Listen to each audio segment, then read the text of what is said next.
And it was a story when, a few years ago, in the newspapers, they were recording that a US soldier in Guantanamo Bay had been accused of flushing a copy of the Quran down the toilet. And because it was such big news throughout the whole world, I don't know if it was the West Australian or the Australian newspaper, but somebody rang me at the monastery and they said they were doing a story about this event, and they were asking the leaders of all religions in Australia the same question.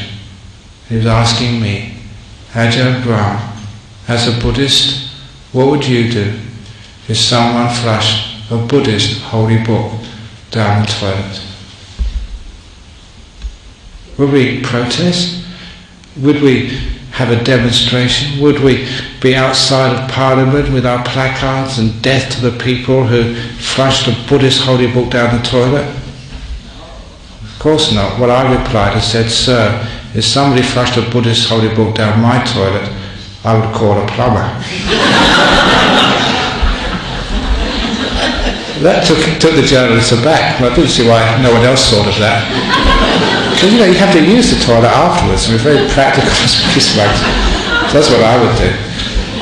But then I got serious and I said, sir, you can flush as many Buddhist holy books as you like down the toilet. You could actually blow up as many Buddha statues as you want. You can burn the temples and you can kill the monks and the nuns. But I will never allow you to destroy Buddhism. I will never allow you to destroy peace, forgiveness, harmlessness, compassion. I said, I'll never allow you to flush that down the toilet. And I made this wonderful distinction between what I call the container and the contents. The Buddha statue, the temple, the books, the monks, the nuns, they're containers. It's what they represent, what's inside of them, the contents, the virtue, the peace, the compassion, the wisdom. That is what's really important. And that is what is behind all the rituals, all the ceremonies, all the bowing, all the chanting, all the everything else we do. It's the contents, not the container. It's not the books, but what's inside of them. What do those books say?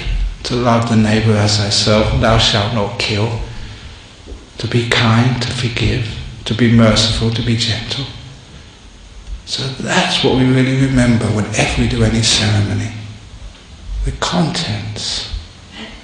So if anybody ever, and if you're a devout Buddhist and they tell jokes about Buddhism and they try to upset you, remember, if you get angry, then they've destroyed Buddhism.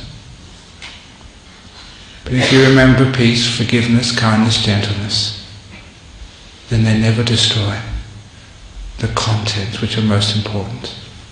And all the rituals and all the ceremonies and everything else we do in this temple, our monasteries, we always remember the contents.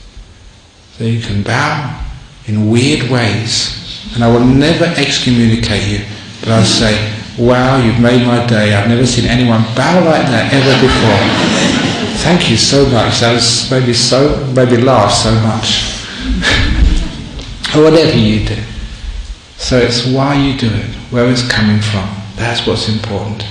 And if you understand that, you understand the source of all the rituals of Buddhism.